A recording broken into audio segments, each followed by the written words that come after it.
আমাদের দেশে খুমিনি ভক্ত মানুষেরও অভাব নাই। খুমিনি ভক্ত মানুষেরও আমাদের দেশে অভাব নাই। খুমিনির জন্মবার্ষিকী আমার দেশে পালিত হয়, খুমিনির মৃত্যুবার্ষিকী আমার দেশে পালিত হয়। মুসলমানের ঘরে, মুসলমানের টেবিলে, মুসলমানের আপনার ক্লাবে খুমিনির জন্মবার্ষিকী আর মৃত্যুবার্ষিকী পালিত হয়, অথচ সেই খুমিনি আবু বকরকে মুসলমান মনে করে না।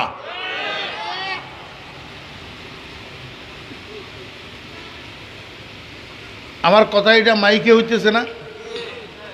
ক্যামেরা কয়টা রে? 1, 2, 3, 4, 5, 6, 7, 8, 9, 10, 11টা ক্যামেরার সামনে বলতেছি। 11টা ক্যামেরার সামনে আমারে পাগলা কুকুরে কামড়াইছে। আমি বিনা রেফারেন্সে অসত্য একটা কথা লক্ষ লক্ষ মুসলমানের সামনে যেই কথাটা যাবে আমি বলতাম পাগলা কুকুরে কামড়াইছে আমারে। আপনারা যারা বিবাহিত আছেন স্ত্রীকে ভালোবাসেননি, কথা কয় না, স্ত্রীকে ভালোবাসেন না? নিজের জানের থেকে বেশি না কম? হ্যাঁ, নিজের জানের থেকে। আচ্ছা, মা বাপেরে মহব্বত করেননি? মা বাপেরে নিজের জানের থেকে বেশি না কম? বুঝি বলতেছেন? আচ্ছা, যেই সন্তানেরে আপনারা কলিজার টুকরা বলেন, নয়নের মণি বলেন, এমন ছেলে মেয়েকে আব্বারা মহব্বত করেন কিনা? জি, নিজের জানের থেকে বেশি না কম? কি আব্বা সন্তানকে নিজের জানের থেকে কমনি ভালোবাসে? হ্যাঁ, এই একটা মাহফিল পাইলাম আজকে, কোন লোকে বলে নাই যে বেশি ভালোবাসে। রাইট? কোন মা বাপ সন্তানকে নিজের জানের চেয়ে বেশি ভালোবাসে না। কোন সন্তান মা বাপকে নিজের জানের চেয়ে বেশি ভালোবাসে না। কোন স্বামী স্ত্রীকে, কোন স্ত্রী স্বামীকে নিজের জানের চেয়ে বেশি ভালোবাসে না। কোন কর্মী নেতাকে নিজের জানের চেয়ে বেশি ভালোবাসে না। কারণ তুই বেড়া বেশি ভালোবাসবি কোত্থেকে? আল্লাহ বানাইতে এইভাবে বানাইছে, আল্লাহ বানাইতে এইভাবে বানাইছে। মানুষ পৃথিবীতে সবচেয়ে বেশি ভালোবাসে নিজের জানটাকে, নিজের জানের চেয়ে বেশি অন্য কিছুকে ভালোবাসে না। ওয়া মিম্মা শাজানি আন্নানি কুনতু নাইমান উহাল্লিলু মিন ফারতিল কারাবিতানাসুমি আন্নি আন্দাআত ওয়ারকা ফি গুসনি আইকিয়াতিন তুরাদ্দিদু মাবকাহা বিহুসনি তারান্নুমি ফালাউ কাবলা মাবকাহা বাকাইতু সাবাবাতান বেসুদা শাফাইতুন নাফসা কাবলা তানাদ্দুমি ওয়ালাকিন বাকাত কাবলি ফাহাইয়া জালিল বুকা বুকাহা ফাকুলতুল ফাযলু লিল মুতাকাদ্দিমি।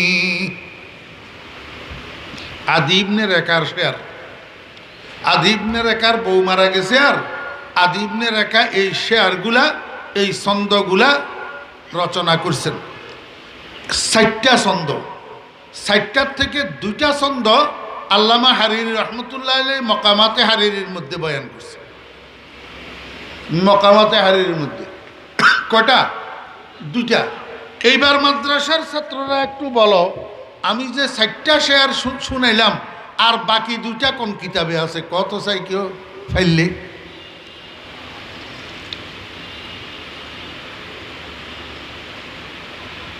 $100 পুরস্কার। যদি কেউ বলতে পারো বাকি 2টা কোন কিতাবে আছে, $100 পুরস্কার। হ্যাঁ, দুরু ফাগ কসিদাবুদ্দার শেয়ার না।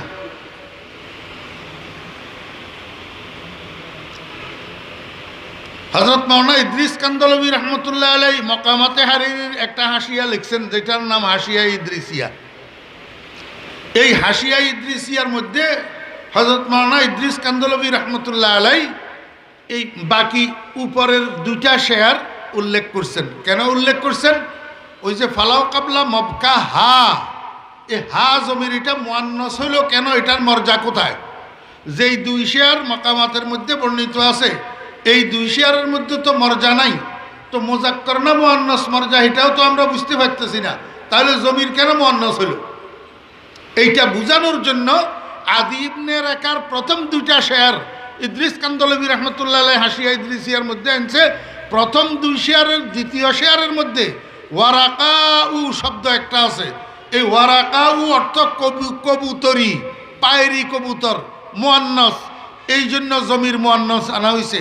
এইটা বোঝানোর জন্য হযরত মাওলানা ইদ্রিস কান্দলবী রহমতুল্লাহ আলাইহি উপরে শেয়ার দুইটাও উনার হাসিয়ার মধ্যে আনছেন। আমি আপনাদেরকে বুঝাইতে চাইছিলাম আদি ইবনে রাকা কি বুঝাইতে চাইল, ওই নিজের মাহবুবার সম্পর্কে বুঝাইতে চাইছে। এইটারে আমি আল্লামা হারিরি আমাদেরকে ইস্তেশাদ করতেছে, বুঝাইতেছে যে দুনিয়ার ভিতরে শুধু মানুষ মানুষকে মহব্বত করে না, একটা কবুতর স্বামী তার স্ত্রী কবুতরটারেও মহব্বত করে। কি করে? হক জাহার আজ মহব্বত আফরিদ, আজ মহব্বত জুমলা আলম সদফেদিদ। মনোযোগ আসেনি? আল্লাহ পাকের উদ্দেশ্য হইল মানুষ বানানো।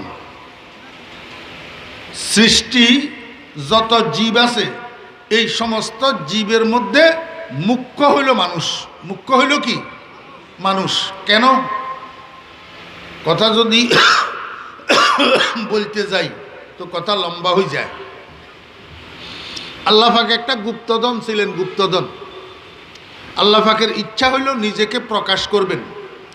এই নিজেকে প্রকাশ করার জন্য আল্লাহ পাক মানুষ বানাইছেন। নিজেকে প্রকাশ করার জন্য আল্লাহ পাক কি বানাইছেন? মানুষ বানাইছেন। কেমনে প্রকাশ করবেন? এক নম্বর, খালাকাল্লাহু আদম আলা সূরাতিহি, আল্লাহ পাক আদমকে আপন কুদরতি সূরতের প্রতিচ্ছবি বানাইয়া বানাইছে। দুই নম্বর, আল্লাহ পাকের যে সমস্ত গুণাবলী আওসাফ এগুলার ছায়া মানুষের মধ্যে দিয়া মানুষকে আল্লাহ পাক রব্বুল আলামিন নিজের মাজহার বানাইছেন। মাজহার। আপনাদের দেশে পুকুর আছে না? পুকুর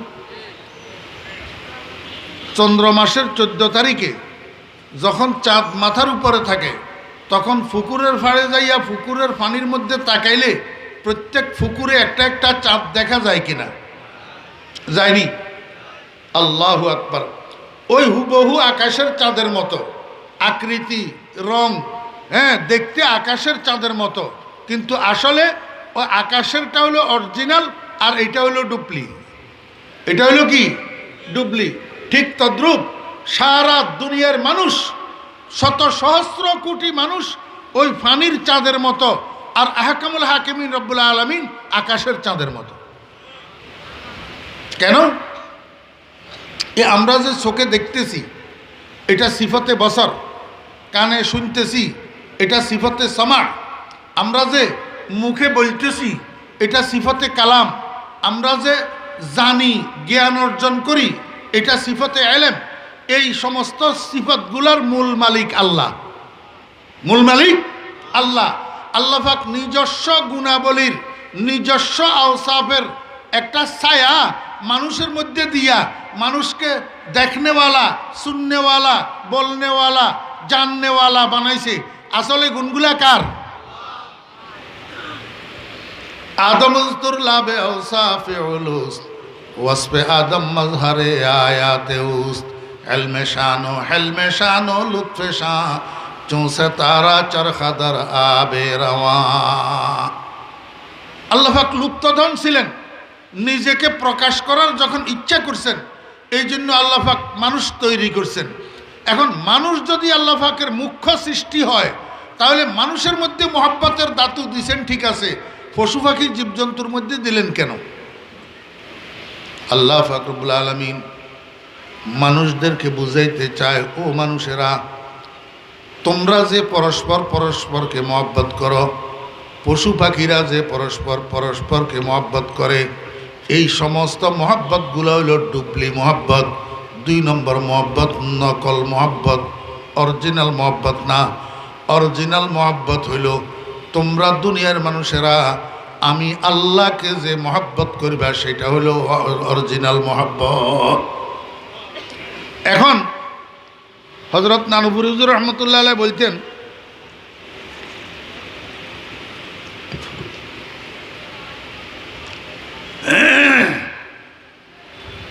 কাকে বলবো কথা, অরণ্যের ওদনে না অরণ্যের ওদন।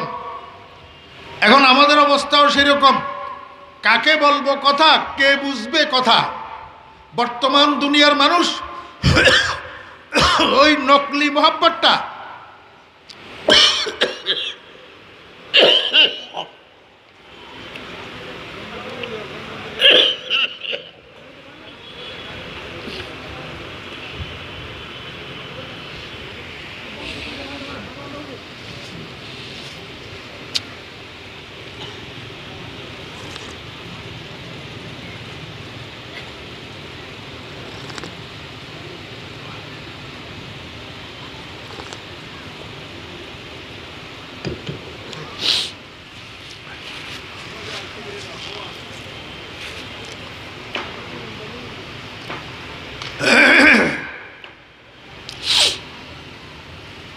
আমরা বর্তমান দুনিয়ার মানুষ এই 2 নম্বর মোহাব্বতের ভিতরে এমন ডুবা ডুবছি, অরিজিনাল মোহাব্বত অলরেডি ভুলিয়ে গেছি।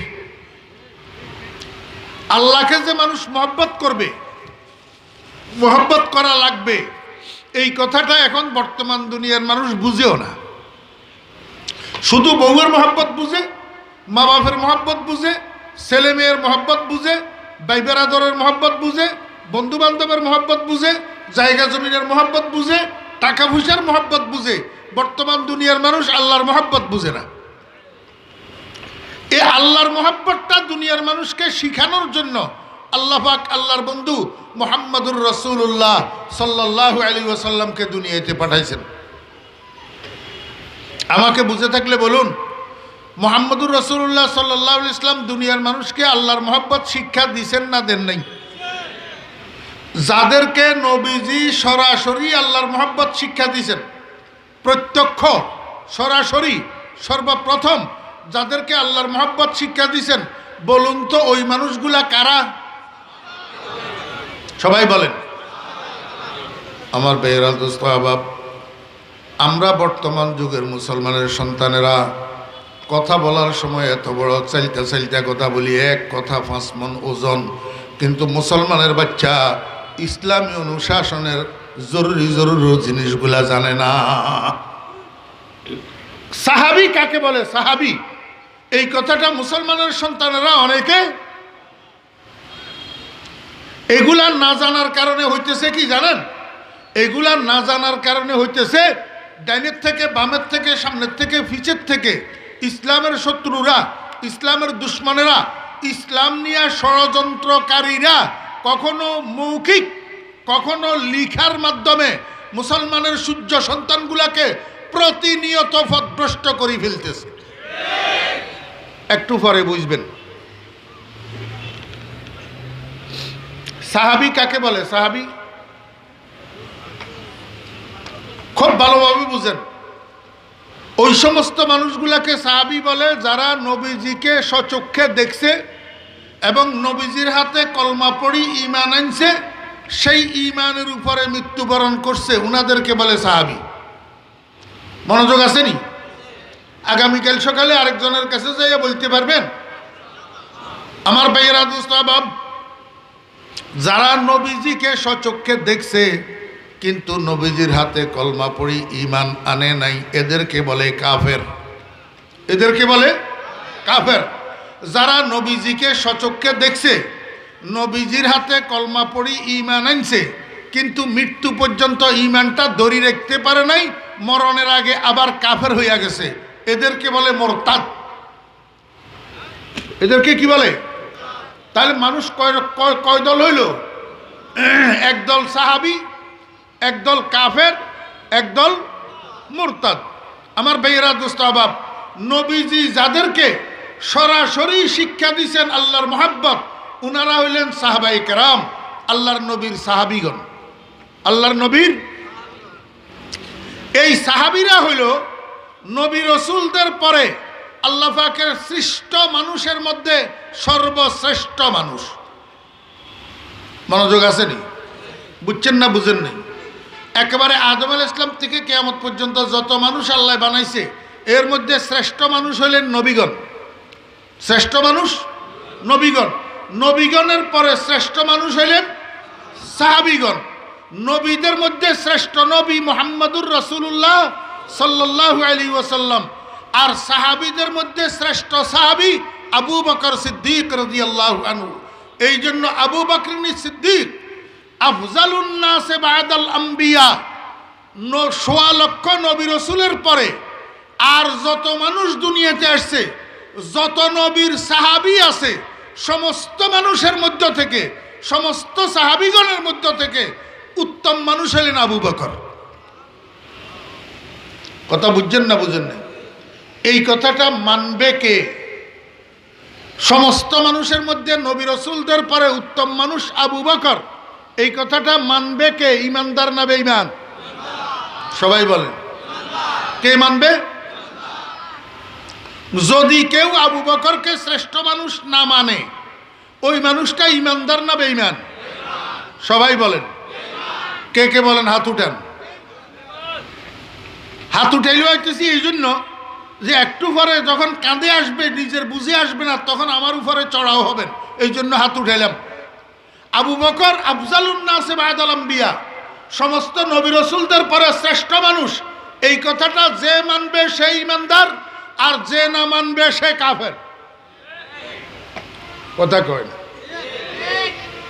এখন আমার একটু বুঝে থাকলে ইনসাফের সাথে বলেন, আবু বকরকে শ্রেষ্ঠ মানুষ মানা তো দূরের কথা, যদি মুসলমানই মানে না, কাফের মনে করে, এই মানুষটা ইমানদার না বেঈমান? ইমানদার না কাফের? এমন মানুষ বর্তমান দুনিয়াতে আসেনি? কারা তারা? এই ইরানি শিয়ারা। ইরানি শিয়ারা, যাদের নেতা প্রয়াত আয়াতুল্লাহ রুহুল্লাহ খুমিনি। আয়াতুল্লাহ রুহুল্লাহ খুমিনি। আমাদের দেশে খুমিনি ভক্ত মানুষেরও অভাব নাই। খুমিনি ভক্ত মানুষেরও আমাদের দেশে অভাব নাই। খুমিনির জন্মবার্ষিকী আমার দেশে পালিত হয়, খুমিনির মৃত্যুবার্ষিকী আমার দেশে পালিত হয়। মুসলমানের ঘরে, মুসলমানের টেবিলে, মুসলমানের আপনার ক্লাবে খুমিনির জন্মবার্ষিকী আর মৃত্যুবার্ষিকী পালিত হয়, অথচ সেই খুমিনি আবু বকরকে মুসলমান মনে করে না।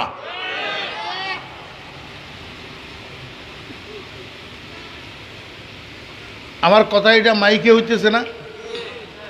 ক্যামেরা কয়টা রে? 1, 2, 3, 4, 5, 6, 7, 8, 9, 10, 11টা ক্যামেরার সামনে বলতেছি। 11টা ক্যামেরার সামনে আমারে পাগলা কুকুরে কামড়াইছে, আমি বিনা রেফারেন্সে অসত্য একটা কথা লক্ষ লক্ষ মুসলমানের সামনে যেই কথাটা যাবে আমি বলতাম পাগলা কুকুরে কামড়াইছে আমারে। খুমিনি এবং খুমিনির অনুসারীরা আবু বকরকে মুসলমান মনে করে না, অথচ আল্লাহ কয়, ও ভাই, ১৬ লক্ষ সাহাবী নবীজির সাহাবী হওয়ার বিষয়টা কোরআন দ্বারা সাব্যস্ত নয়, কিন্তু আবু বকর নবীজির সাহাবী হওয়ার বিষয়টা কোরআন দ্বারা সাব্যস্ত। কিসের দ্বারা? সানি আসনাইন। আল্লাহ পাক বলেন 2 জনের দ্বিতীয় জন। 2 জন কে কে? মুহাম্মদুর রাসূলুল্লাহ সাল্লাল্লাহু আলাইহি ওয়াসাল্লাম আর আবু বকর। কয়জন? 2 জন। কোথায়? আল্লাহু আকবার। আমার বেয়ারা দোস্ত আহবাব, একদিন রাসূল আকরাম সাল্লাল্লাহু আলাইহি ওয়াসাল্লাম হযরত আবু বকর সিদ্দিক রাদিয়াল্লাহু আনহুকে বলেন, আবু বকর তৈরি থাকিও, কোনো একদিন আমি আর তুমি মক্কা থেকে হিজরত করে মদিনায় চলে যাওয়া লাগতে পারে। তৈরি থাকিও কে বলল? নবীজি। কাকে? তোমরা যারা সামনে দিয়ে বসছে, মুরব্বীও কয়েকজন বসছে, সামনের মানুষগুলো কথা কয় না। কথা না বলার কারণ হলো মনোযোগ সহকারে কথা শোনে না। কে বলল? বলে আবু বকরে বলছে। বলে নবীজি বলছে। কাকে? আবু বকরকে। কি বলল? আবু বকর তৈরি থাকিও, কোনো একদিন আমি আর তুমি মক্কা শরীফ থেকে হিজরত করি মদিনায় চলে যাওয়া লাগতে পারে। এই কথা বলার 6 মাস পরে রাত্রের 12টায় একদিন হুজুরে পাক সাল্লাল্লাহু আলাইহি ওয়াসাল্লাম আবু বকরের ঘরের দরজায় যাইয়া দিছে টোকা আর মুখে ডাকে আবু বকর। কয়বার? একবার। ভিতরের থেকে আবু বকর উত্তর দিতেছে লাব্বাইক ওয়া সাদাইক ইয়া রাসূলুল্লাহ। শুধু মুখে জবাব দিছে যে তা না, কর্মেও করতেছে। জবাবের সাথে সাথে দরজা খুলে গেছে। দরজা খোলার সাথে সাথে আবু বকর সম্পূর্ণ রেডি অবস্থায়, সফরের জন্য সম্পূর্ণ তৈরি অবস্থায় ঘর থেকে বাইরে চলে এসেছে। আল্লাহ হাবিব জনাব রাসূলুল্লাহ সাল্লাল্লাহু আলাইহি ওয়াসাল্লাম জিজ্ঞেস করে, আবু বকর, আমার মনে হয় এখন থেকে প্রায় 6 মাস আগে আমি তোমাকে একদিন বলছিলাম তৈরি থাকার জন্য। প্রায় 6 মাস পরে আমি তোমার ঘরের দরজায় আসলাম, দিনের বেলায় না, রাত্রের 12টায় একবার মাত্র ডাক দিলাম, তুমি শুধু জবাবই তো দাও নাই, বরং সম্পূর্ণ প্রস্তুত অবস্থায় ঘর থেকে বাইরে আসলা। এটা কিভাবে সম্ভব? আবু বকর কয়, ইয়া রাসূলুল্লাহ, যেই দিন আপনি আমাকে কথাটা বলছেন সেই দিন থেকে আজকে পর্যন্ত কোনো রাত্রে আবু বকরের ফিট বিছানায় লাগে না।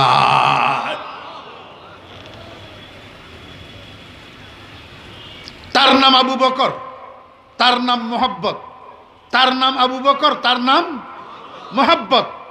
আমার ভাইরা, দোস্ত, আহবাব, হযরত সাহাবায়ে কেরাম রিজওয়ানুল্লাহি তাআলা আলাইহিম আজমাইন রাসূলকে মোহাব্বত করতেন। কি রকম মোহাব্বত? হযরত আলী রাদিয়াল্লাহু আনহুকে জিজ্ঞাসা করা হইতেছে, সুইলা আলীউন রাদিয়াল্লাহু আনহু কাইফা কানা হুব্বুকুম লিরাসূলিল্লাহি সাল্লাল্লাহু আলাইহি ওয়াসাল্লাম। ও আলী, ও আলী, আপনারা নবীজিকে কেমন মহব্বত করতেন, কেমন ভালোবাসতেন? নবীজির জন্য আপনাদের কেমন মহব্বত ছিল?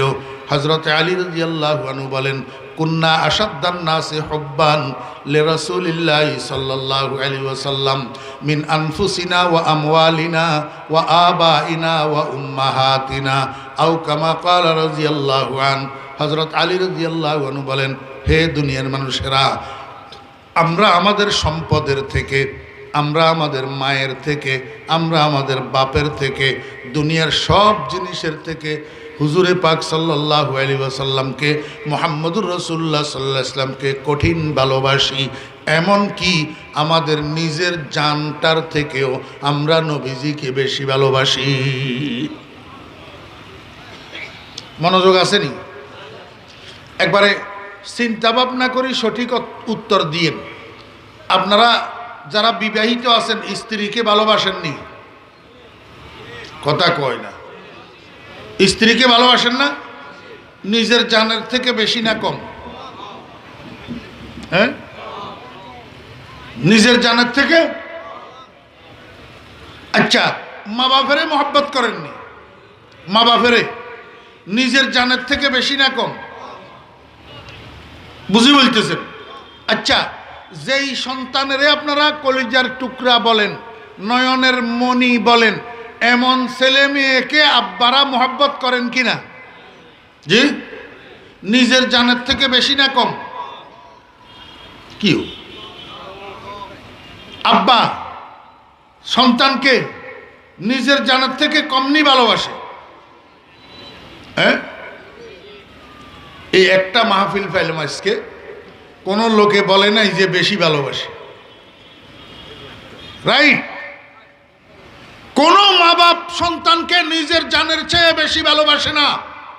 কোনো সন্তান মা বাপকে নিজের জানের চেয়ে বেশি ভালোবাসে না। কোনো স্বামী স্ত্রীকে, কোনো স্ত্রী স্বামীকে নিজের জানের চেয়ে বেশি ভালোবাসে না। কোনো কর্মী নেতাকে নিজের জানের চেয়ে বেশি ভালোবাসে না। কারণ তুই বেড়া বেশি ভালোবাসবি কোত্থেকে? আল্লাহ বানাইতে এইভাবে বানাইছে, আল্লাহ বানাইতে এইভাবে বানাইছে। মানুষ পৃথিবীতে সবচেয়ে বেশি ভালোবাসে নিজের জানটাকে, নিজের জানের চেয়ে বেশি অন্য কিছুকে ভালোবাসে না। এটাই স্বতঃসিদ্ধ, এটাই কনফার্ম। আমার ভাইয়েরা, দুস্তাবাব, যদি পৃথিবীতে কেউ অন্যকে নিজের জানের চেয়ে বেশি ভালোবাসে এমন দৃষ্টান্ত যদি থেকে থাকে, একমাত্র দৃষ্টান্ত আছে মুহাম্মদুর রাসূলুল্লাহ সাল্লাল্লাহু আলাইহি ওয়াসাল্লামের সাহাবীরা নবীজিকে নিজের জানের চেয়ে বেশি ভালোবাসতে।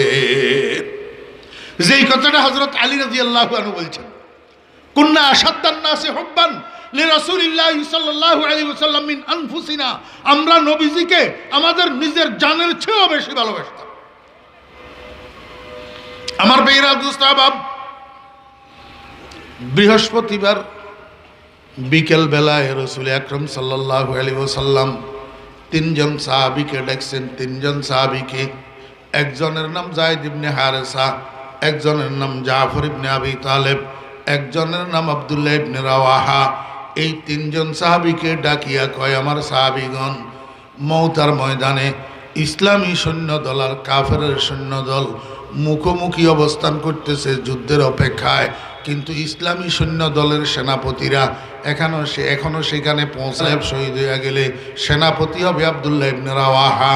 আব্দুল্লাহ ইবনে রাওয়াহা শহীদ হইয়া গেলে মুসলিম সৈন্যরা পরামর্শ করি একজন চতুর্থ ব্যক্তিকে সেনাপতি নিযুক্ত করবে। আর মনে রাখবা, এই চতুর্থ সেনাপতির হাতে ইসলামী সৈন্য দলের মওতার ময়দানে বিজয় হবে। আল্লাহর হাবিব জনাব রাসূলুল্লাহ সাল্লাল্লাহু আলাইহি ওয়াসাল্লাম এই কথাটুকু বলি চলে গেছে। সাহাবায়ে কেরাম তিনজন নির্বাক সেখানে দাঁড়ানো, কেউ কোনো কথা কয় না। সর্বপ্রথম কথা বলে উঠলেন হযরতে আব্দুল্লাহ ইবনে রাওয়াহা। আব্দুল্লাহ ইবনে রাওয়াহা সাথী দুইজনের জিজ্ঞাসা করে, ভাইয়েরা কি বুঝলেন নবীজির কথায়? বাকি সাথীরা দুইজনে কয়, আপনি কি বুঝলেন? আব্দুল্লাহ ইবনে রাওয়াহা কয়, আমার বুঝে এসছে রাইফেলের গুলি মিস হইতে পারে, আমার বন্ধুর জবান মিস হইতে পারে না। আমার বুঝে আসছে আমরা তিনজন মওতার ময়দানে শহীদ হয়ে যাব। মওতার ময়দান থেকে আমরা তিনজন ফেরত আসতে পারবো না। যদি আমরা শহীদ না হইতাম তাহলে নবীজির জবানের থেকে চতুর্থ সেনাপতির কথা বাইর হইত না, এবং চতুর্থ সেনাপতির হাতে মুসলিম সৈন্যদের বিজয় হবে এই কথা নবীজি বলতেন না। নবীজি যখন বলছেন মওতার ময়দানে আমরা শহীদ হয়ে যাব, আর তো ফিরে আসতে পারবো না, মদিনার মসজিদে নববীতে আল্লাহর হাবিবের পিছনে আর তো জীবনে জুমার নামাজ পড়তে পারবো না, মনকে বুঝাইতে পারি না। আমার সাথীরা, আপনারা দুজন নবীজি যেভাবে বলছে সেইভাবে ফজরের নামাজ পড়ে রওনা হয়ে যাবেন। আমি কিন্তু যাব না, আমি জুমার নামাজ নবীজির পিছনে আদায় করে যাব। কথা মতো পরের দিন শুক্রবার ফজরের নামাজ পড়ি হযরতে যায়েদ ইবনে হারেসা, জাফর ইবনে আবি তালেব রাদিয়াল্লাহু আনহুমা দুজন রওনা হয়ে গেছে। আব্দুল্লাহ ইবনে রাওয়াহা কিন্তু যায় নাই। জুমার নামাজের আযান হইছে। আব্দুল্লাহ ইবনে রাওয়াহা ঘর থেকে ঘোড়াটা সাথে নিয়ে মসজিদে গেছে। মসজিদের সামনে ঘোড়াটা বাঁধি রাখি মসজিদের মধ্যে ঢুকছে। আল্লাহর হাবিব জনাবে মুহাম্মদুর রাসূলুল্লাহ সাল্লাল্লাহু আলাইহি ওয়াসাল্লাম খুতবা দিতেছিলেন মিম্বরে। আব্দুল্লাহ ইবনে রাওয়াহার চেহারার উপরে নবীজির নজর পড়ছে। নবীজির নজর পড়ার সাথে সাথে নবীজি একটু বিব্রত বোধ করলেন। মসজিদের মধ্যে খুতবা দেওয়া অবস্থায় চক্ষু বুলাইয়া দেখলেন বাকি দুইজন গেল না রইল। নবীজি চক্ষু বুলাইয়া দেখলেন বাকি দুইজনকে দেখা গেল না। নবীজি মনে করলেন বাকি দুজন মনে হয় চলে গেছে, কিন্তু আব্দুল্লাহ ইবনে রাওয়াহা কেন গেল না? রাসূল আকরাম সাল্লাল্লাহু আলাইহি ওয়াসাল্লামের ভিতরে রাগ আসি গেছে। হাদিসের বর্ণনাকারী বলেন, আল্লাহর হাবিবের চেহারার অবস্থা এমন হয়েছে মনে হয় যেন নবীজির চেহারা মোবারকের উপর কেউ আনারের রস ছিটাইয়া দিছে, লাল হইয়া গেছে নবীজির চেহারা মোবারক রাগে। নামাজ যখন শেষ হয়েছে সঙ্গে সঙ্গে আব্দুল্লাহ ইবনে রাওয়াহাকে ডাক দিছে, আব্দুল্লাহ ইবনে রাওয়াহা এদিকে আসো, তোমার বাকি সাথী দুইজনকে দেখা যাইতেছে না, নিশ্চয় তারা চলে গেছে, তুমি কেন গেলা না? আব্দুল্লাহ ইবনে রাওয়াহা মুনাফিক নয়। আব্দুল্লাহ ইবনে রাওয়াহা নবীজির আশিক সাহাবী। আমার ভাইরা দোস্ত আহবাব, সারা দুনিয়াকে বেজার করতে পারে কিন্তু নবীজিকে বেজার করতে পারে না। নবীজিকে বেজার করতে পারে না। এখন তো আমরা বউয়েরে বেজার করতে চাই না, স্বামীরে বেজার করতে চাই না, দুলাভাইরে বেজার করতে চাই না, বড় ভাইরে বেজার করতে চাই না, ছোট ভাইরে বেজার করতে চাই না, কলিগদেরকে বেজার করতে চাই না। আল্লাহু আকবার। ফলায় কয় বিয়ের সময় হাতে মেহেদি দিবে না, পোলায় কয় বিয়ের সময় গায়ে হলুদের অনুষ্ঠান করবে না, কিন্তু বগ্নি ফতিয়ে কয় তুই যদি হাতে মেহেদি না দিস, গায়ে হলুদের অনুষ্ঠান না করিস, তাহলে আমি তোর বোনের লইয়া এখন চলে যেতেছি। ওমা, এইটা কোন ধরনের অনধিকার চর্চা? যার বিয়ে সে মেহেদি লাগাবে না, গায়ে হলুদের অনুষ্ঠান করবে না, তুমি বগ্নিপতি হইয়া কেন অনধিকার চর্চা করো? শালার বিয়েতে তুমি শালারে কেন চাপাচাপি করো গায়ে হলুদের অনুষ্ঠান করার জন্য, মেহেদি লাগানোর জন্য? আমি তো অবিবাহিত শালা যারা আছো তোমাদেরকে বলবো, বনকে দুনিয়া, বনকে দুনিয়া,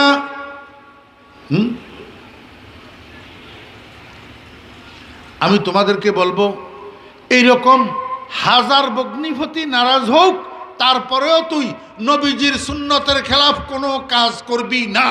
কারণ হাজার বগ্নিপতিকে বেজার করা গেলে কিচ্ছু যায় আসে না, মুহাম্মদুর রাসূলুল্লাহ সাল্লাল্লাহু আলাইহি ওয়াসাল্লামকে বেজার করা যাবে না। দিবি না হাতে মেহেদি। বনকে दीवाना करेंगे खल्क को दीवाना हम, बनके दीवाना करेंगे खल्क को दीवाना हम, बरसरे मिंबर सुनाएंगे तेरे अफसाना हम। যে নারাজ হবে হোক, আমি নবীজিকে নারাজ করতে পারবো না। আল্লাহু আকবার। এটা সাহাবায়ে কেরামের ব্রত ছিল। সাহাবায়ে কেরাম সারা দুনিয়াকে নারাজ করতে তৈরি ছিল, কিন্তু নবীজিকে নারাজ করতে পারতো না। আজকে যখন আব্দুল্লাহ ইবনে রাওয়াহা দেখছে নবীজি নারাজ হয়ে গেছে, রাগান্বিত হয়ে গেছে, আব্দুল্লাহ ইবনে রাওয়াহার কলিজায় অনুশোচনার আগুন জ্বলি উঠছে, চোখের পানি জর্জর করে পড়তেছে, হাত জোড় করিয়া কয়, ইয়া রাসূলুল্লাহ, বিশ্বাস করুন আমি আপনার সত্যবাদী সাহাবী, আমি মুনাফেক নই, আমি মৌতার যুদ্ধে যাব, কিন্তু আপনার জবান থেকে যে আমাদের শাহাদাতের সুসংবাদ বাইর হইছে, আমার এটিন হইয়া গেছে রাইফেলের গুলি মিস হইতে পারে, আমার বন্ধুর জবান মিস হইতে পারে না, মৌতার ময়দান থেকে ফেরত আসতে পারবো না। এই জন্য বন্ধুদের সাথে আমি সংকল্প করছি, ওনাদেরকে ফজরের পরে চলে যেতে বলছি। আমি কিন্তু মসজিদের সামনে ঘোড়া বাঁধি রেখেছি, মসজিদ থেকে এখন আর ঘরে যাব না, সরাসরি ঘোড়ার পিঠে সাওয়ার হব, ঘোড়া চালাবো। এত দ্রুত গতিতে আমার সাথীরা সকালে রওনা হইয়া রাস্তায় যেখানে যাইয়া পৌঁছাবে, আমি জুমার নামাজ পড়ি রওনা হইয়া রাস্তায় সেখানে যাইয়া তাদেরকে ধরব।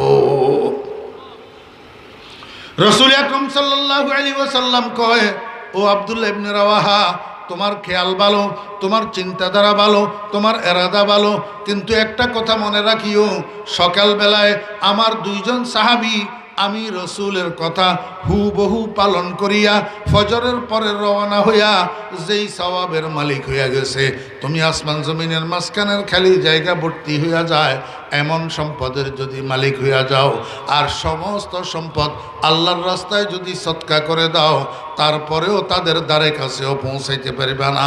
হযরতে আব্দুল্লাহ ইবনে রাওয়াহা রাদিয়াল্লাহু আনহু মনে মনে কয়, হাই কি করলাম, বালুর জন্য করলাম ক্ষতি হইল। দৌড়াইয়া মসজিদ থেকে বাইর হইছে, ঘোড়ার পিঠে সাওয়ার হইছে। আমার ভাইরা একটু মনোযোগ সহকারে শোনেন, আব্দুল্লাহ ইবনে রাওয়াহা ঘোড়ার পিঠে উঠে বসছে, এখন ঘোড়ার সামনের দিকে ছাড়বে। ঠিক এই সময় আব্দুল্লাহ ইবনে রাওয়াহার ঘোড়ার পিছনে দাঁড়ানো ছিল ওনার স্ত্রী এবং ওনার 7 বৎসরের সন্তান।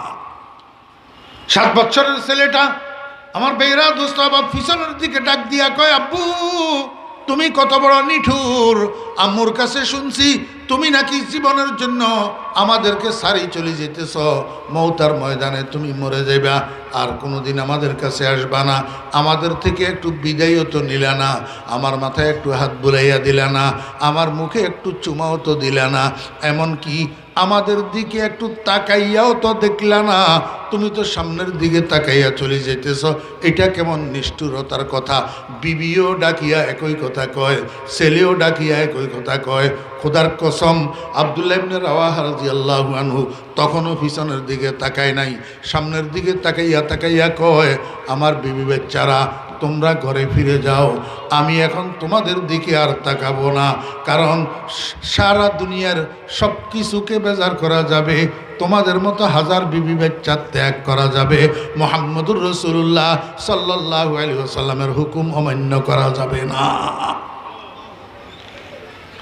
আশিক সাদেক কুনদ জারা ফেদা, आशिक़ सादक कुनद जारा फ़िदा, मरहबा बर आशिक़ सद मरहबा, नदारद आशिक़ बेदिल क़नाअत, फ़ज़ायद हिर्स वैसात बसात, दुदम नबुअद बैक मतलूब शाराम, बहरदम दर तलब बरतर नेहद गाम।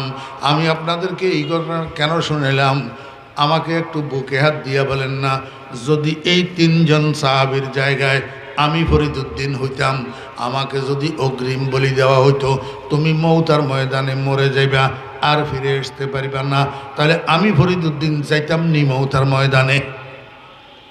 হ্যাঁ, হযরত সাহাবায়ে কেরাম তিনজন সাহাবী নিশ্চিত মৃত্যু শহীদ হইয়া যাবে মওতার ময়দানে, জানার পরেও রাসূল আকরাম সাল্লাল্লাহু আলাইহি ওয়াসাল্লামের হুকুম মান্য করিয়া গেছে, ঠিকই মওতার ময়দানে যাইয়া শাহাদাত বরণ করছে। এই ঘটনার থেকে কি বুঝেন? সাহাবায়ে কেরাম নিজের জানকে বেশি ভালোবাসতেন না মুহাম্মদুর রাসূলুল্লাহ সাল্লাল্লাহু আলাইহি ওয়াসাল্লামকে বেশি ভালোবাসতেন? আল্লাহু আকবার। আরো এরকম শত শত ঘটনা, শত শত হাজার হাজার ঘটনা আছে। হযরত সাহাবায়ে কেরাম রাসূল আকরাম সাল্লাল্লাহু আলাইহি ওয়াসাল্লামকে নিজের জীবনের থেকে বেশি ভালোবাসতেন।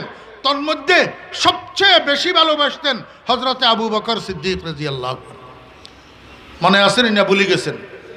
আল্লাহর হাবিব জনাব রাসূলুল্লাহ সাল্লাল্লাহু আলাইহি ওয়াসাল্লাম একবার মাত্র ডাকছে আবু বকর। আবু বকর কয় লাব্বাইক ওয়া সাআদাইক ইয়া রাসূলুল্লাহ। ঘর থেকে বাইর হইছে, সম্পূর্ণ প্রস্তুত, নবীজির সাথে চলা শুরু করছে। উদ্দেশ্য হইল মদিনা। উদ্দেশ্য কি? মদিনা, হিজরতের সফর। যাইতে যাইতে যাইতে যাইতে গারে সুর নামে একটা পাহাড় আছে, সৌর পাহাড়।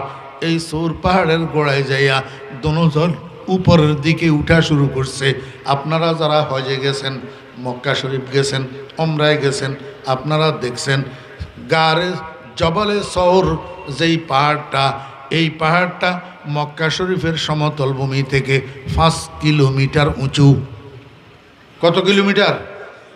5 কিলোমিটার। মক্কা শরীফের সমতল ভূমি থেকে জবলে সৌরের চূড়া 5 কিলোমিটার উঁচু। দুজন হাঁটা শুরু করছে সামনের দিকে, পাহাড়ের উপরে উঠতেছে, চূড়ায় উঠতেছে। অর্ধেক পর্যন্ত যখন গেছে, পিছনের দিক থেকে তো কাফেরের বাচ্চারা নবীজিকে ঘরে না পাইয়া তালাশ করা শুরু করছে। মক্কা শরীফ থেকে যত রাস্তা, যত দিকে বাইর হইছে, সব রাস্তায় পিছনে পিছনে তালাশ করা শুরু করছে। এদেরকে যাইয়া আল্লাহু আকবার, এই দুজন সাথীকে যাইয়া জবলে সৌরের মাঝখান বরাবর স্থানে এরকম একজন তালাশ করনেওয়ালা নাগাল পাইয়া গেছে। কিন্তু ভাগ্যবশত এতে তালাশকারী আবু বকরকে চিনে, নবীজিকে চিনে না। নবীজিকে চিনে না। যাইয়া আবু বকরের জিজ্ঞাসা করে, মা কাহাদা আয়া আবা বকর, ও আবু বকর তোমার সাথে ইনি কে? আবু বকর কয় রাজুলুন ইয়াহদিনিস সাবিল, এই মানুষটা আমার পথ প্রদর্শক, উনি আমার রাস্তা দেখায়। কাফেরের বাচ্চা মনে করছে বুঝি আবু বকর কোথায় যাইতেছে পথ চিনে না, উনারে পথ দেখানোর জন্য লইছে। কিন্তু আবু বকর তো আসলে পথ দেখায় বলতে হেদায়েতের পথ দেখায় উদ্দেশ্য করছে। বুঝছেন নি? ফেস মিথ্যা হইছে না, এমন সত্য হইল যেই সত্যের দ্বারায় দুশ্মনের হাত থেকেও বাঁচা গেল। দুজন যাইয়া জবলে সৌর তথা সৌর পাহাড়ের উপরে উঠছে। সৌর পাহাড়ের গুহায় একটা গর্ত আছে, গর্ত। হযরতে আবু বকর সিদ্দিক রাদিয়াল্লাহু আনহু কয়, ইয়া রাসূলুল্লাহ, এত উঁচা পাহাড় বইয়া উঠছি উপরে, একটু ক্লান্তিও অনুভব হইতেছে। এই পাহাড়ের গুহাইটার মধ্যে গর্তইটার মধ্যে কিছুক্ষণ আরাম করলে কেমন হয়? রসুল আকরম সাল্লাল্লাহু আলাইহি ওয়াসাল্লাম কয় ভালো হয়, নামো গর্তের মধ্যে। দোনোজন গর্তের মধ্যে নামছে। আমার ভাইয়েরা, মাকড়সা কতগুলা কোন দিক থেকে আসি, গর্তের মুখের মধ্যে জাল বুনে দিছে, যাতে কেউ বাইরের থেকে যদি আসে মনে করে এই গর্তে কেউ নাই। যদি থাকতো তাহলে মাকড়সার জাল কেন ছিঁড়ল না? মাকড়সা উপরে জাল বুনে দিছে। হযরত আবু বকর সিদ্দিক রাদিয়াল্লাহু আনহু এই গর্তের মধ্যে নিজে চার জানু হইয়া বসছে। রসুল আকরম সাল্লাল্লাহু আলাইহি ওয়াসাল্লামকে কয়, ইয়া রাসূলুল্লাহ, আমি বসছি, আপনি আমার রানের উপরে মাথা মোবারক রাখি, কিছুক্ষণ একটু আরাম করেন, একটু রেস্ট করেন। সঙ্গে সঙ্গে মুহাম্মদুর রাসূলুল্লাহ সাল্লাল্লাহু আলাইহি ওয়াসাল্লাম আবু বকরের রানের উপরে মাথাটা রাখি শুইয়া পড়ছেন। শোয়ার সাথে সাথে নবীজির চোখে ঘুম আসি গেছে। নবীজি আবু বকরের রানের উপরে মাথাটা রাখি ঘুমাইতেছে। আবু বকর গর্ত এটার মধ্যে চতুর্দিকে তাকাইয়া দেখে ছিদ্র কতগুলা ভিতরের দিকে। আবু বকরের একটু আশঙ্কা হইল, ছিদ্র এগুলা কিসের? যদি কোনো বিষাক্ত প্রাণী যদি বাইর হয়, রসুল আকরম সাল্লাল্লাহু আলাইহি ওয়াসাল্লামকে যদি চোবল মারে, তাহলে তো নবীজির ক্ষতি হবে। এই চিন্তা করি আবু বকর মাথার থেকে পাগড়িটা খুলি, পাগড়িটারে ছিঁড়িয়া টুকরা টুকরা বানাইছে। এক একটা টুকরাকে ফেঁসাইয়া এক একটা ছিদ্রর ভিতরে ঢুকাইছে, ছিদ্রগুলা বন্ধ করছে। শেষ পর্যন্ত পাগড়ি ছিঁড়া টুকরা শেষ হইয়া গেছে, কিন্তু ছিদ্র শেষ হয় নাই, একটা ছিদ্র অবশিষ্ট রইয়া গেছে। আবু বকর সেই ছিদ্র দিয়া বাম পায়ের বৃদ্ধাঙ্গুলিটা দিয়া রেখেছে, ছিদ্রটা যেন বন্ধ থাকে। আমার ভাইয়েরা, ভিতরের দিক থেকে কি যেন একটা বিষাক্ত প্রাণী আবু বকরের আঙ্গুলের উপরে আসি ঠোকর মারছে, চোবল মারছে। সেকেন্ডের মধ্যে আবু বকরের গোটা শরীর বিষে কালো হইয়া গেছে। বিষের ব্যথায় আবু বকরের গোটা শরীর টনটন টনটন করতেছে। আবু বকর তারপরেও নবীজিকে ঘুম থেকে জাগায় না। অনিচ্ছাকৃতভাবে ব্যথা বরদাস্ত করতে না পারিয়া আবু বকর চোখের থেকে পানির ফোঁটা গড়াইয়া নবীজির গাল মোবারকের উপরে পড়ছে। অশ্রু ফোঁটা একটু গরম হয়, নবীজির চেহারার উপরে যখন আবু বকরের অশ্রু ফোঁটা পড়ছে, সঙ্গে সঙ্গে নবীজির ঘুম ভাঙি গেছে। নবীজি এমনি করি তাকাইয়া দেখে আবু বকর কান্দে। হযরত আবু বকর সিদ্দিক রাদিয়াল্লাহু আনহু কয়, ইয়া রাসূলুল্লাহ, আমার কোনো দোষ নাই, ওই বিষাক্ত কি প্রাণী আমার আঙ্গুলের মধ্যে ছোবল মারছে, বিষের ব্যথায় আমার গোটা শরীর টনটন করতেছে, তারপরেও আমি আপনাকে ঘুম থেকে জাগাই নাই, কারণ আমি আবু বকরের মতো লক্ষ আবু বকরের জীবনের থেকে আপনার ঘুমের দাম বেশি। অনিচ্ছা সত্ত্বে ইয়া রাসূলুল্লাহ চোখের পানি ধরে রাখতে পারি নাই, চোখের পানির ফোঁটা গড়াইয়া আপনার চেহারা মোবারকের উপরে পড়ছে, এই জন্য আপনার ঘুম ভাঙছে। ইয়া রাসূলুল্লাহ, আমাকে মাফ করে দেন, আমি ইচ্ছা করি আপনার ঘুম নষ্ট করি নাই। সরকার দো আলম জনাবে মুহাম্মদুর রাসূলুল্লাহ সাল্লাল্লাহু আলাইহি ওয়াসাল্লাম শোয়ার থেকে উঠি বসছেন, মুখের থেকে থুথু লইয়া আবু বকরের আঙ্গুলের মাথা যেখানে সাপে কাটছে সেখানে নবীজির থুতু মুবারক লাগাইয়া দিছে। বিসমিল্লাহি তুরবাতু আরদিনা বেরিকাতি বাদিনা লিউশফা সাকিমুনা বেইজনে রব্বিনা। থুতু লাগাই দেওয়ার সঙ্গে সঙ্গে আবু বকরের গোটা শরীরের বিষগুলা ফানি হইয়া গেছে। আল্লাহর হাবিব জনাব রাসূলুল্লাহ সাল্লাল্লাহু আলাইহি ওয়াসাল্লাম ডাক দিয়েছেন, ও গর্তের প্রাণী, কে তুই? আমার আবু বকরকে কেন দংশন করলে? সামনে আয়। বিষাক্ত একটা সাপ গর্তের মুখ দিয়া মাথা বাইর করি। আল্লাহর হাবিব জনাব রাসূলুল্লাহ সাল্লাল্লাহু আলাইহি ওয়াসাল্লামকে সালাম জানায়, আসসালাতু আসসালামু আলাইকা ইয়া রাসূলুল্লাহ, আসসালাতু আসসালামু আলাইকা ইয়া হাবিবাল্লাহ। আল্লাহর হাবিব কয়, ও সাপ, আমার আবু বকরকে কাটলি কেন? সাপে কয়, ইয়া রাসূলুল্লাহ, অনেক দিন থেকে শুনতেছি রহমতুল লিল আলামিনের পৃথিবীতে আগমন ঘটছে, একটু রহমতের চেহারা মোবারকের দিদার লাভ করতে চাই, কিন্তু এই বনি আদমের জন্য পারি না। আমরা যেখান দিয়ে যাই বনি আদম আমাদেরকে লাঠি নিয়ে তাড়া করে মারার জন্য, একটু রাত্রে সুযোগ পাই না আপনাকে দেখার। আজকে সংবাদ পাইলাম গারে সুরের মধ্যে রহমতুল লিল আলামিনের আগমন ঘটছে, খেয়াল করছি আজকে নবীজির চেহারা মোবারকটা একটু দেখব। সাপের আগ্রহ, সাপের আগ্রহ রহমতুল লিল আলামিনের চেহারা দেখার, কিন্তু আমরা উম্মতের আগ্রহ হয় না। আমরা উম্মতের আগ্রহ হয় না আমার ভাইয়েরা দোস্ত আহবাব, রহমতুল্লিল আলমিনের চেহারা দেখার যদি আগ্রহ হয় একটা দরুদ শরীফ মুখস্থ করেন, আল্লাহুম্মা সাল্লি আলা সাইয়্যিদিনা ওয়া মাওলানা মুহাম্মদ কুল্লামা যাকারাহু যাকিরুন ওয়া কুল্লামা গাফালা আন যিকরিহিল গাফিলুন। আলেমদের থেকে বাংলা উচ্চারণে এই দরুদ শরীফটা লিখে নেবেন, দরুদ শরীফ এটা মুখস্থ করবেন। রাত্রে যখন ঘুমের বিছানায় যাবেন শোয়ার জন্য, ঘুম আসার আগে হাতের করের উপরে গণনা করিয়া করিয়া অথবা তসবির ছড়াটা হাতের মধ্যে লইয়া এই দরুদ শরীফটা 100 বার পড়বেন। আল্লাহ পাকের কাছে দোয়া করবেন, এ আল্লাহ তোমার হাবিবের নামে আমি এই দরুদ শরীফটা 100 বার পড়লাম। এই দরুদ শরীফের হাদিয়া তোমার হাবিবের দরবারে সৈয়দুল আম্বিয়া জনাবে মুহাম্মদুর রাসূলুল্লাহ সাল্লাল্লাহু আলাইহি ওয়াসাল্লামের রওজায়ে আকদাসে পৌঁছাইয়া দাও। এ আল্লাহ এই দরুদ শরীফের উসিলায় স্বপ্নের মধ্যে তোমার বন্ধুর দিদার নসিব করে দাও। कम अज कम ख्वाब में दिखला दे या रब, कम अज कम ख्वाब में दिखला दे या रब, मुझे रुखसार ताबाने मोहम्मद। এইভাবে ও বেরা দোস্ত আহবাব 40 দিন করেন এই আমলটা, 40 দিন ইনশাআল্লাহুল আজিজ। আমাদের আকাবেরিনদের নুসখা, আমাদের আকাবেরিনদের ফলসফা, আমাদের আকাবেরিনদের প্রেসক্রিপশন কখনো বিথা যায় না। হযরত উলামায়ে কেরাম সব কিছু আপনাদের সামনে পণ্ডিতি করে না, কিছু নিজের অভিজ্ঞতার থেকেও বলে। আল্লাহর উপরে ভরসা করি, নবীর মহব্বতটা অন্তরের মধ্যে নিয়া দিলান্দর জুলফেলাইলা বন্ধ ওয়াকারে আশকে মজনুকুন কে আশক রাজিয়া দারদ মকালাতে খরদ মন্দি। নিজেকে মজনুন বানান, নিজেকে নবীজির আশেক বানান, নিজেকে পাগল বানান। 3.5 হাতের মধ্যে নবীজির সুন্নত সাজান, নবীজির সুন্নতের রঙে রঙিন করেন। বেশি বেশি দরুদ শরীফ পড়েন। রাত্রে শোয়ার সময় 100 বার দরুদ শরীফ এটা পড়ি, নবীজির রওজায় হাদিয়া পাঠান, আল্লাহর কাছে দোয়া করেন।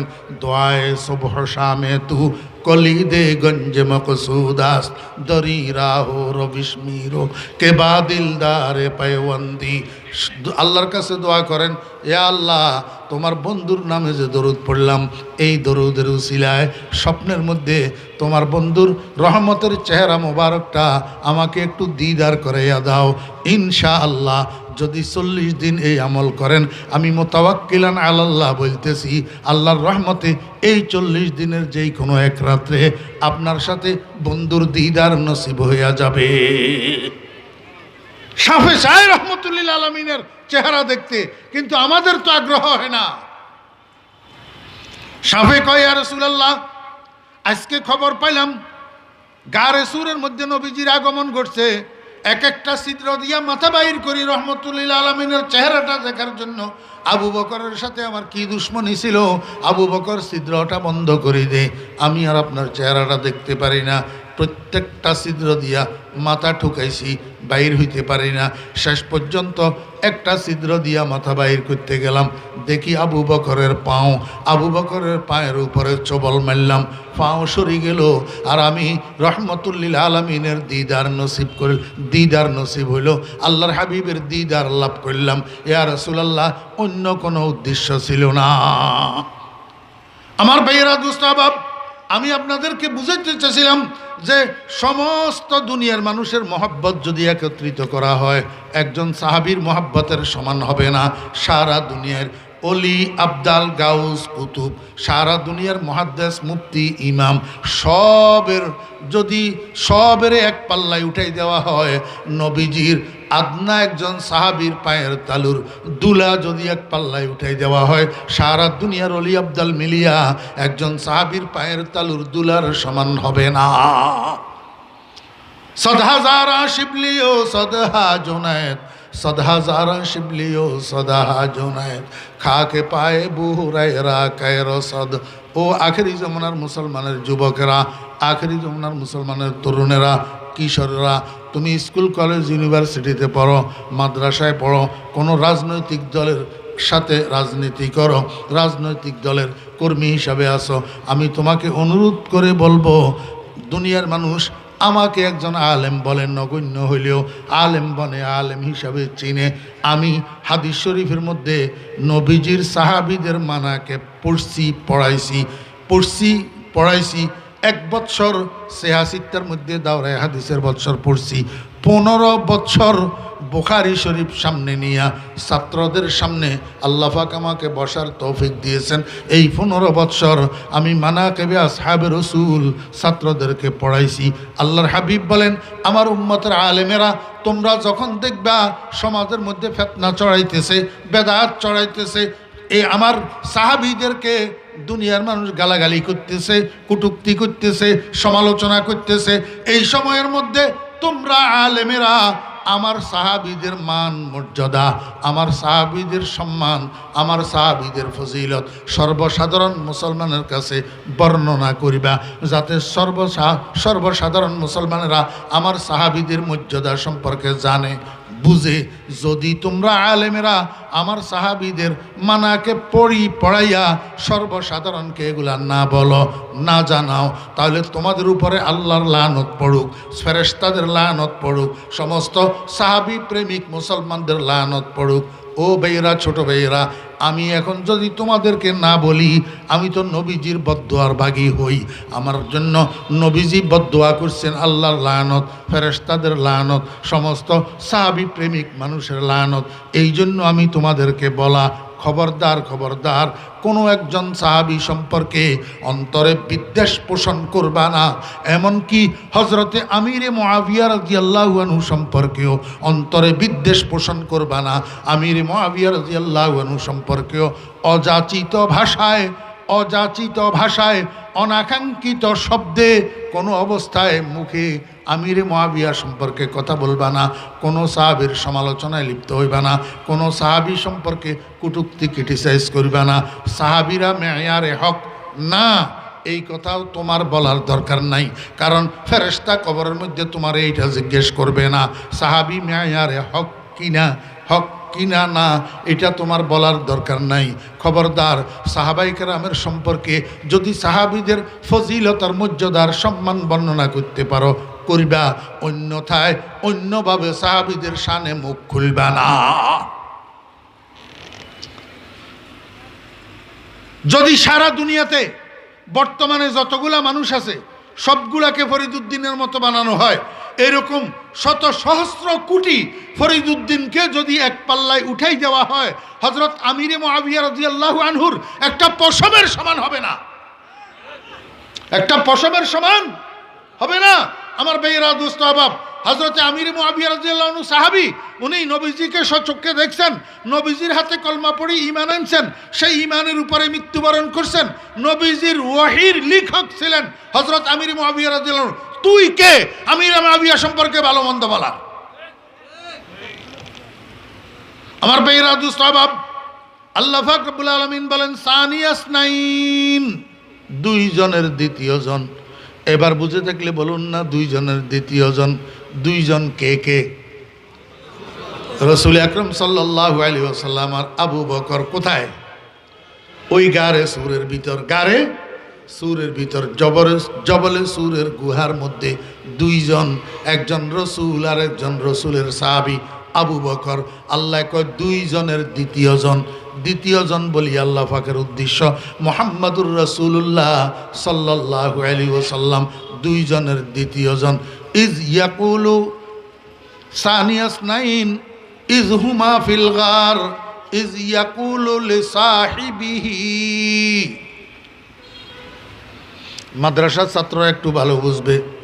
ইজ ইয়াকুলু সিগা ওয়াহিদ মুযাক্কারে গায়েব, বহাস ইসবাত ফাইলে মুজারে মারুফ, জমির ফাইল, জমির ইয়ার মর্জা কি?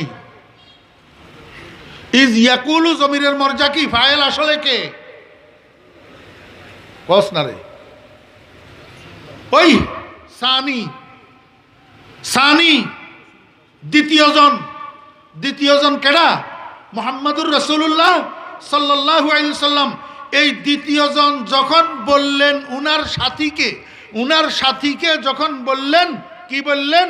লা তাহজান, ও আবু বকর, তুমি পেরেশান হইও না, তুমি টেনশন করিও না। কাফেররা যদি আমাদেরকে পাইয়াও যায়, আমাদের সাক্ষাৎও পাইয়া যায়, আমাদের কোনো ক্ষতি করতে পারবে না, কারণ আমরা এখানে দুইজন নই, আমরা তিনজন, আমাদের সাথে আল্লাহ আছে। এই কথাটা কে বলছেন? দ্বিতীয় জনে। দ্বিতীয়জন কে? মুহাম্মাদুর রাসূলুল্লাহ সাল্লাল্লাহু আলাইহি ওয়াসাল্লাম। কাকে বলছেন? লে সাহেবিহি, উনার সাথীকে। সাথীকে আবু বকর।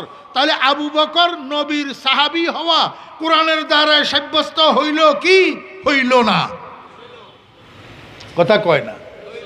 এখন কেউ যদি আবু বকর নবীর সাহাবী না এই কথা যদি বলে, আবু বকরের সাহাবী হওয়া যদি অস্বীকার করে, পক্ষান্তরে সে কোরআনকে অস্বীকার করলো। আর কোরআনকে যে অস্বীকার করে সে কোনোদিন ইমানদার থাকতে পারে না। আমার ভাইয়েরা, দোস্ত আহবাব, এতে খুমিনি আর খুমিনির অনুসারীরা আবু বকরকে শুধু নবীর সাহাবী হওয়াকে অ্যাঙ্কার করে নাই, বরং আবু বকরের মুসলমান হওয়াকে অ্যাঙ্কার করছে। এখন আবু বকরকে মুসলমান স্বীকার করে না, তাহলে এই লোকগুলা মুসলমান না কাফের? অদোস্ত আহবাবেরা, কোনো নবী প্রেমিক মুসলমান খুমিনি এবং খুমিনির অনুসারী শিয়াদেরকে বিশ্ব মুসলিমের ঠিকাদার মনে করতে পারে না। রসুলের দুশ্মন, সাহাবায়ে কেরামের দুশ্মন, গুস্তাখে রসুল, গুস্তাখে সাহাবী কিভাবে ইমানদার হইতে পারে?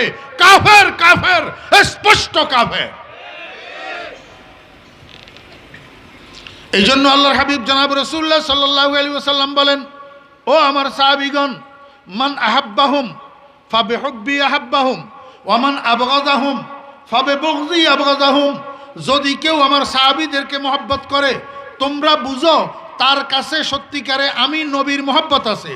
আমার মহব্বত আছে বিদায় আমার সাহাবীদেরকে মহব্বত করে। আর যদি কাউকে দেখো আমার সাহাবীদের সম্পর্কে বিদ্বেষ পোষণ করে, আমার সাহাবীদেরকে দুশ্মন মনে করে, আমার সাহাবীদের জন্য বুগজ রাখে, তো মনে করিবা তারা প্রকৃতপক্ষে আমি নবীর জন্য বিদ্বেষ রাখে, এই জন্য সাহাবীদের জন্য বিদ্বেষ রাখে। আমার ভাইয়েরা, দোস্ত আহবাব, তাহলে ফলাফল কি দাঁড়াইল? সাহাবীদের মহব্বত প্রকৃতপক্ষে নবীজির মহব্বত, সাহাবীদের জন্য দুশ্মনী প্রকৃতপক্ষে নবীজির জন্য দুশ্মনী। যারা সাহাবীদের সমালোচনা করে, এই সমালোচনাটা আসলে সাহাবীদের নয়, এই সমালোচনা রসুলের সমালোচনা। মান আহাব্বাহুম ফাবিহুব্বি আহাব্বাহুম ওয়া মান আবগাযাহুম ফাবিবুগযি আবগাযাহুম।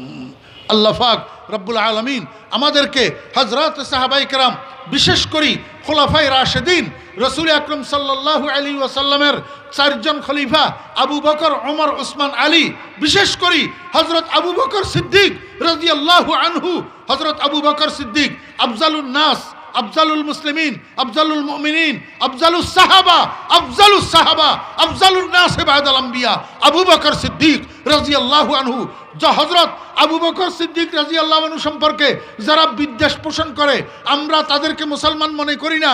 আর তাদেরকে যারা বন্ধু মনে করে, তাদের জন্মবার্ষিকী আর মৃত্যুবার্ষিকী পালন করে, এদেরকেও খাঁটি মুসলমানেরা বন্ধু মনে করে না। ওয়া আখিরু দাওয়ানা আনিল হামদুলিল্লাহি রাব্বিল আলামিন ওয়া সাল্লাল্লাহু তাআলা আলা খাইরি খালকিহি মুহাম্মাদিন ওয়া আলিহি ওয়া সাহবিহি আজমাইন। আগামী 21শে ডিসেম্বর শনিবার আমার মাদ্রাসার বার্ষিক সভা ফেনী জেলার ছাগলনাইয়া থানায় বাংলা বাজারের পাশে হরিপুর জমিরিয়া মাদ্রাসা, আমার পিসা হুজুর রহমতুল্লাহ আলাইহির নামে, শাহ জমির উদ্দিন নানুপুরি রহমতুল্লাহ আলাইহির নামে হরিপুর জমিরিয়া মাদ্রাসার বার্ষিক সভা আগামী 21শে ফেব্রুয়ারি শনিবার। যদি মহব্বত থাকে, এটা দূরের জায়গা না, মহব্বত যদি থাকে, আমি সবাইকে দাওয়াত দিতেছি, আমাকে যারা মহব্বত করেন একটা গাড়ি লইয়া আমার মাদ্রাসার মাহফিলে গেলে আমি খুশি হব। আপনারাও আমাকে দোয়া দিয়ে আসবেন, আমিও আপনাদের জন্য দোয়া করব ইনশাআল্লাহ। আমি আগেও বলছি, আমার মাদ্রাসার মাহফিলে যদি কেউ আমাকে ওয়াজের দাওয়াত দেওয়ার জন্য যায়, আমি ওনাদেরকে অগ্রাধিকার ভিত্তিতে দাওয়াত লওয়ার চেষ্টা করি। আলহামদুলিল্লাহি রাব্বিল আলামিন والصلاة والسلام على أشرف الأنبياء والمرسلين اللهم صل على سيدنا ومولانا محمد بعدد ما في علم الله صلاة دائمة بدوام ملك الله اللهم صل على روح محمد في الأرواح وصل على جسد محمد في الأجساد وصل على قبر محمد في القبور اللهم أبلغ روح محمد منا تحية وسلاما ربنا ظلمنا أنفسنا وإن لم تغفر لنا وترحمنا لنكونن من الخاسرين ربنا هب لنا من أزواجنا وذرياتنا قرة أعين واجعلنا للمتقين إماما رب ارحمهما كما ربياني صغيرا يا الله يا أرحم الراحمين আজকের এই মাহফিলকে কবুল ফরমান ইয়া আল্লাহ শুরু থেকে শেষ পর্যন্ত যত আলোচনা হয়েছে দয়া করে ভুল ত্রুটিগুলো মাফ করে দেন সহি কথাগুলোর উপরে আমাদেরকে আমল করার তৌফিক দান করেন ইয়া আল্লাহ আঞ্জুমানে শানে সাহাবা ফতেহাবাদকে কবুল ফরমান আল্লাহ সমস্ত দায়িত্বশীলদেরকে কর্মীদেরকে কবুল ফরমান ইয়া আল্লাহ এই মাহফিলকে কিয়ামত পর্যন্ত টিকিয়ে রাখেন ইয়া আল্লাহ এলাকাবাসীর হেদায়েতের এবং নাজাতের জরিয়া বানান ইয়া আল্লাহ এই মাহফিলের উসিলায় গোটা ফতেহাবাদ বাজারের উপরে রহমত নাজিল ফরমান সমস্ত ব্যবসায়ী ভাইদের ব্যবসার মধ্যে বরকত দান ফরমান ইয়া আল্লাহ এই মাহফিলের জন্য যারা চেষ্টা করছে শ্রম দিছে সাহায্য সহযোগিতা করছে টাকা পয়সা দিছে দেশের থেকে বিদেশের থেকে আল্লাহ যারা আয়োজনে অংশগ্রহণ করছে সকলের সব ধরনের মেহনত কোরবানি দান সৎকার সহযোগিতাগুলোকে কবুল ফরমান আল্লাহ এর উসিলায় সকলের দুনিয়া আখরাতকে আবাদ করে দেন আয় আল্লাহ রুজি রিজিকের মধ্যে বরকত দান করেন ঈমান আমলের মধ্যে বরকত দান করেন হায়াতের মধ্যে বরকত দান করেন এ আল্লাহ আমরা এই গভীর রাত্রে আপনার শাহী দরবারে ভিখারির মতো দুইখানা হাত উঠিয়ে রাখছি আমাদের হাতগুলা মেহরবানি করে খালি ফেরত দিয়েন না সবগুলা হাত আপনার রহমতের দ্বারা ভর্তি করে দেন মাগফিরাতের দ্বারা ভর্তি করে দেন ইয়া আল্লাহ আজকের মাহফিলের মাইকের আওয়াজ চতুর্দিকে যতটুক যায় সমস্ত কবরস্থানগুলির মুর্দেগানের কবর আযাব মাফ করে দেন ইয়া আল্লাহ এই মাহফিলের উসিলায় উপস্থিত সমস্ত যুবক তরুণদেরকে নেককার দিনদার বানাইয়া দেন নামাজি বানাইয়া দেন আল্লাহওয়ালা বানাইয়া দেন আল্লাহ সমস্ত যুবক তরুণদেরকে আপনার নাফরমানির থেকে হেফাজত ফরমান এ আল্লাহ ফেসবুকের খারাপির থেকে ইউটিউবের খারাপির থেকে আমাদের যুবক মুসলমানগুলাকে তরুণ মুসলমানগুলাকে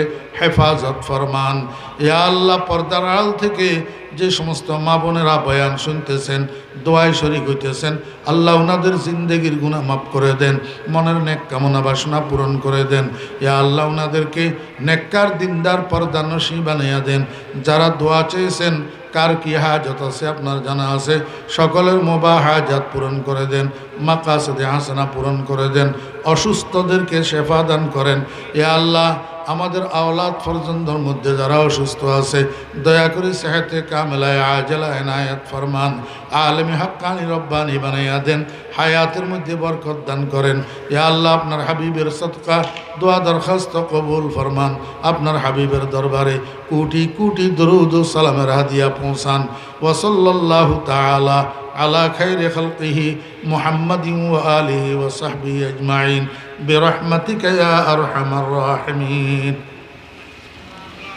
আসসালামু আলাইকুম।